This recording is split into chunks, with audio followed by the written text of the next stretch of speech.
Ang mundo ay napuno ng kasamaan.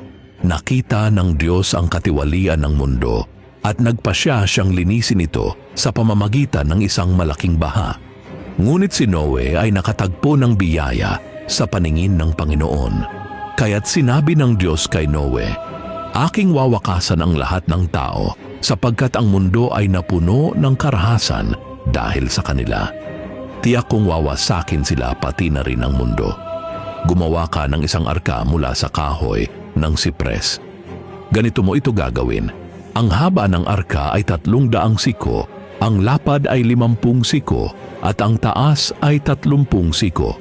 Gumawa ka ng bubong para dito. Iwanan ng isang puwang sa ibaba ng bubong na 1 siko ang taas sa paligid.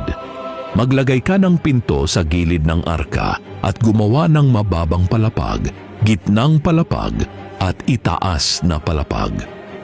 Ginawa ni Noe ang lahat ayon sa iniutos sa kanya ng Diyos.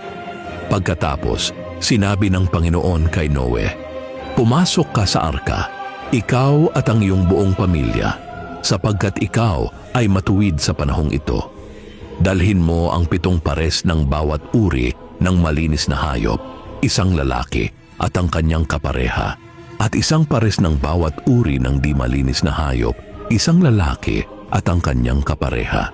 Gayon din, 7 pares ng bawat uri ng ibon, lalaki at babae, upang mapanatili silang buhay sa buong mundo." Si Noe ay 600 taong gulang nang dumating ang baha sa mundo. At si Noe, ang kanyang mga anak, ang kanyang asawa, at ang mga asawa ng kanyang mga anak ay pumasok sa arka upang makaligtas sa tubig ng baha. Sa loob ng 40 araw at 40 gabi, bumuhos ang ulan sa mundo. Habang patuloy na tumataas ang tubig, itinaas nito ang arka sa ibabaw ng mundo. Ang tubig ay patuloy na lumakas at lumawak sa buong mundo, at ang arka ay lumutang sa ibabaw ng tubig. Naalala ng Diyos si Noe at ang lahat ng maiilap na hayop at mga alagang hayop na kasama niya sa arka. Kaya't nagpahip siya ng hangin sa mundo at ang tubig ay nagsimulang humupa. Nagpadala si Noe ng 1 kalapati upang tingnan kung humupa na ang tubig mula sa ibabaw ng lupa.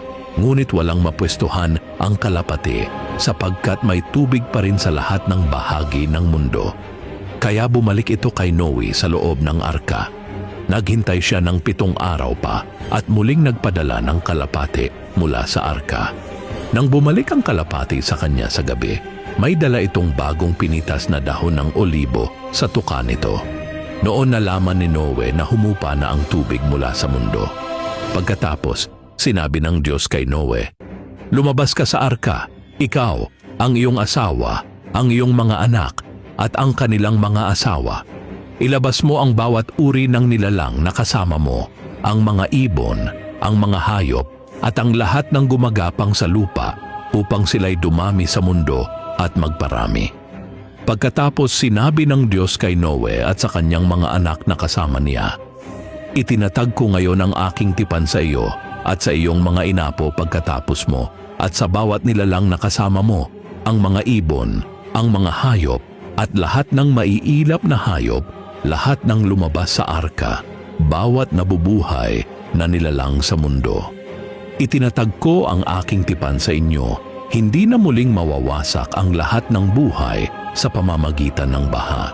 Hindi na muling magkakaroon ng baha upang wasakin ang mundo."